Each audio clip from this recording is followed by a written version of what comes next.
Welcome to LST's I'm the Law, a show about law jobs. In this episode, Debbie Merritt, a law professor at Ohio State University, interviews a federal government attorney in Seattle, Washington. This season's presenting sponsor is the Air Force Judge Advocate General's Corp, where over 1,200 JAGs provide full-spectrum legal counsel at all levels of military command around the globe. Learn more at airforce.com/JAG or facebook.com/USAF-JAG.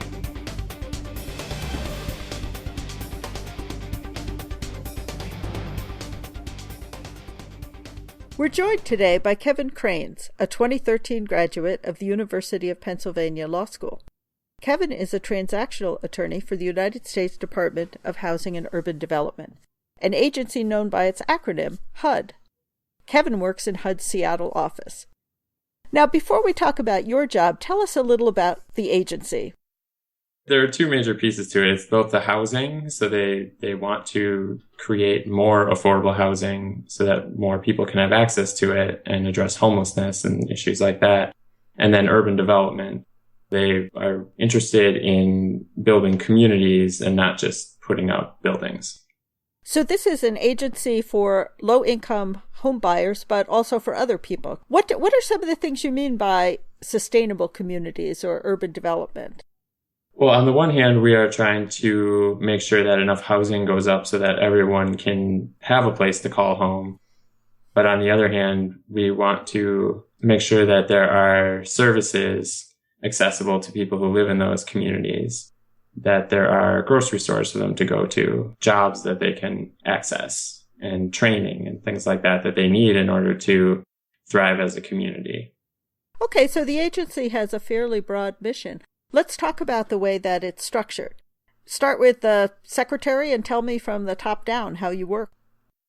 It's a cabinet level agency, so it starts at the top with the secretary, who's currently Julian Castro, and then there's deputy secretaries for different program areas. We have a headquarters office in Washington, D.C., and then there are 10 regional offices. Seattle is one of them. And then there are 35 different field offices around the country. Wow, that's a lot of offices. Are these all filled by political appointments, or are you staff people in HUD? No, the majority of positions are staff. They are not political appointments.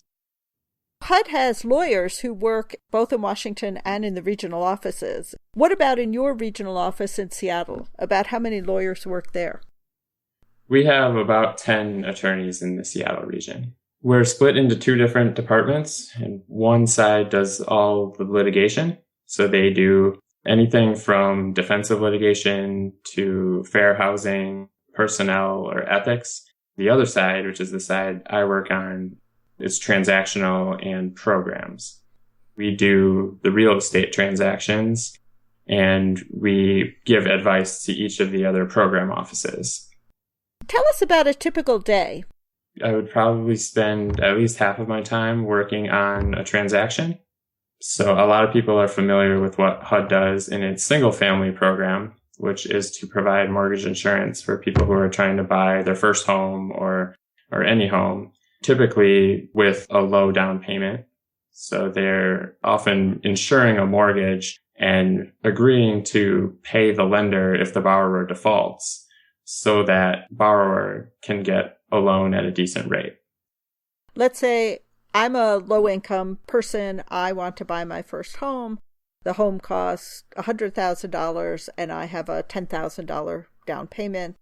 So I'm going to borrow $90,000 from my local bank. What role does HUD play in all this? So if you were to take on that loan and then 3 years later you defaulted on the loan and couldn't pay the payment anymore, HUD would pay off the rest of your loan balance to the bank. Okay. So that's the bank's insurance. They're going to get the money on their loan. So the bank feels more happy about lending to me than they might otherwise be. Especially if they consider you a higher risk borrower. Okay, so now that we have the general idea of the transaction, how does your work fit into that? And what I do is multifamily mortgages. So it's very similar in terms of the incentives, but there are developers who build, own, maintain affordable housing. They apply to HUD for mortgage insurance because they want to go to an FHA approved lender And through HUD's mortgage insurance program, the lender will give them a better rate than they otherwise would get. Let's say the borrower takes out a $6 million loan to construct a new affordable housing facility, and then 3 years later defaults on that loan. It's going to be HUD that's responsible for that loss, and it's not the lender. So now, what do you as a lawyer do as part of that transaction? So there are a lot of documents included in these transactions. What we have to do is review that set of documents to make sure that it complies with all of HUD's rules and regulations, and that there's no aspect of the transaction that will result in a greater risk of default than there would normally be, or nothing that's going to result in any kind of legal issue down the road that could put the project in jeopardy.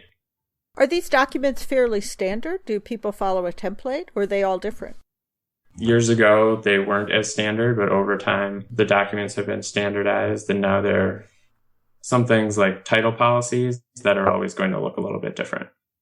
When you get a standardized form, is there anything there that you need to review, or are there still issues to look for? Sometimes it is only a matter of checking to make sure that they've filled in the blanks correctly and that the terms of the deal are appropriately displayed in the forms. Other times, we will have borrowers or lenders who request to have changes to the standard forms. And then we have to consider whether those changes would be appropriate. And you're looking in particular for whether or not the changes would increase the risk to HUD. Because in the end, we're all taxpayers and we don't want HUD to have to pay out too many of these insurance policies.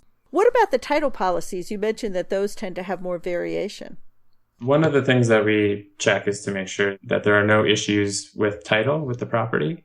And a title report will show us all of the documents filed with the local county offices that affect the property. We'll find easements, restrictive covenants, or other kinds of financing on the title policies. And if we do, then we have to address it to make sure that nothing is going to interfere with the position of the mortgage and that there won't be any legal issues that will arise as a result.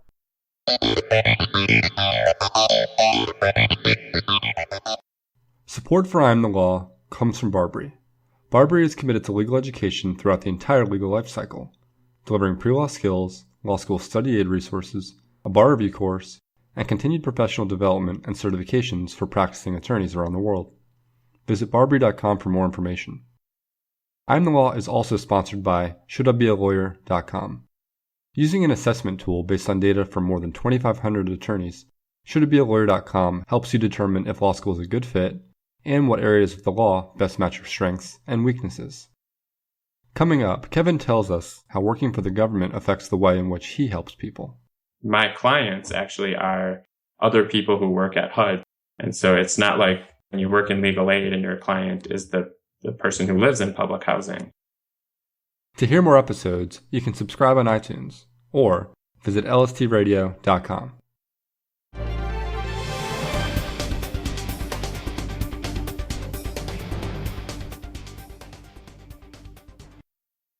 How did you get into this line of work, Kevin?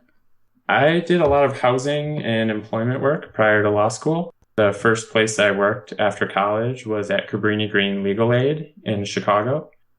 And they did a lot of landlord-tenant representation. And so that's what first got me interested in doing law myself, working in that environment. And then in law school, I worked at Community Legal Services of Philadelphia in their housing division. And that was, again, working with tenants who were facing eviction. So it sounds like you came to HUD then with a commitment to the low-income people who are seeking good communities and housing. Yes, I was attracted to the mission of the agency. How do you compare your work now with the work that you did earlier? Do you feel that you're in a good position to achieve the ends that you want to achieve? It's different in nonprofit and government, for sure. I do feel good about the agency's mission. I do feel like I play an integral role in helping the agency fulfill its mission. It's a little bit different feeling from being in the nonprofit world. In government, our roles are a little bit more defined. We are constrained sometimes by the regulations and the rules. part of our job is to make sure that we follow all the rules that have been put in place. And in the nonprofit world, there's a little bit more freedom and there's more advocacy than there is in government. So it is definitely a different experience. And in the end, you may have the satisfaction of seeing hundreds of housing units go up that will satisfy the needs of low-income people. That's right. It's more big picture than it is working with individual clients and seeing how your actions may impact their lives on a day-to-day basis. Do you ever go to see any of the projects that you've helped to build? I have not done that yet. That might be fun down the road. Yeah, that's something on my list to do. And that would be important to make it more personal, because my clients actually are other people who work at HUD. They're other program offices. And so it's not like when you work in legal aid and your client is the person who lives in public housing. My clients are other HUD professionals. You can, after a while, start to forget that you are doing good for people out in the world because you don't meet those people and right. You don't see how it impacts their lives. It's not just the paperwork crossing your desk, it's the people and the apartments and the grocery stores and all of the other things that go along with it. Right. And we have some pictures in our office of apartment buildings that have been built as a result of the agency's efforts. And so you have to remind yourself that that's what you're working towards. Kevin, I can tell that the mission is one of the great attractions of the job for you. Are there other benefits that you see in working for HUD? The mission is a huge part of it for me, and I wanted to be in a mission-driven environment. There are also some practical benefits. The hours are much better than a lot of my friends who work for law firms. We actually work about 40 hours a week, and some of them work 70 or 80 hours a week at times. The pay and benefits are also good, especially compared to the nonprofit sector. Whereas in the nonprofit sector, an attorney may start at 45 or 50,000. At HUD, an attorney will start closer to 60 or 65,000. And then within 3 to 4 years, they may be making close to 80 or 90. Government has, good health insurance, some retirement programs as well. And you get to live in an awesome city. It is nice to be able to work for the federal government, but work in a different area of the country. What about the downsides? What are the things that make you tear your hair out? I think one of the downsides is a thing you mentioned earlier. There is a lot of standardization to the process. Some days you are really just making sure that attorneys have filled in the blanks correctly. And you're reviewing those forms because someone has to review them to make sure that they are correct. And that can be a little monotonous at times. Some days you have 2 or 3 really hot legal issues to research and dig into, and other days you just don't. And what you're doing is much more routine. What's an example of a hot legal issue that you've looked at? One thing that is interesting about working in the Seattle office is we have an Office of Native American Programs in Seattle, and we have an Office of Native American Programs that's in Anchorage, Alaska also. And so we might get a question from someone who works in one of those offices related to one of the Native American housing programs. And it might be a question of how Native American housing authorities can use their funds. Can they use them to fund this particular type of program? We will then dig into the regulations and maybe consult with someone in our headquarters office to determine whether the tribe and the housing authority can actually use their money for that purpose. To me, that can be more exciting. It can be more, you really see the practical effect that your advice has. And it would be nice to go visit that Anchorage location sometime. It would be, yes. I think by the end of the year, I'll be able to do that. How do you see your career evolving over the next 5 to 10 years? Have you thought about that? I have thought about it. At the current time, I'm not sure how it will unfold.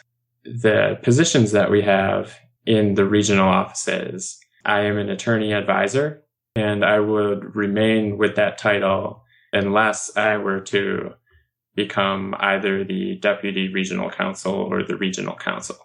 There are only a few leadership positions in Seattle because we only have about 10 attorneys. So that doesn't leave room for a lot of leadership positions.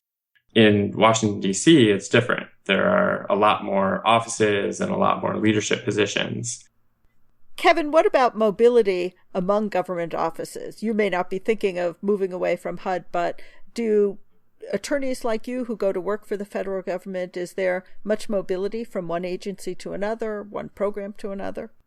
There are some attorneys who will start with HUD and then work for another agency. Maybe they'll go to the Department of Labor or the FDIC, and then maybe they'll come back.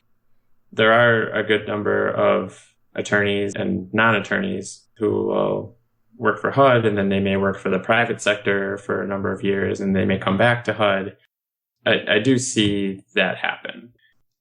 You just mentioned the private sector, and I have a question about that. In the private sector, some of the work that you do, particularly the reviewing of routine documents, might be done by non-lawyers. Does that occur also in the government, or is everything reviewed by a lawyer? For the most part, our documents are reviewed by attorneys. We do have paralegals. We are very thankful for their support, but for the most part, we end up doing the legal review ourselves. I think a lot of that is just staffing. In Seattle, for the 5 program attorneys, we have 1 paralegal. Certainly 1 or 2 paralegals is not going to be able to review all the documents for that many attorneys. And it suggests that HUD prefers to have the work done by attorneys, or they would hire more paralegals, I suppose.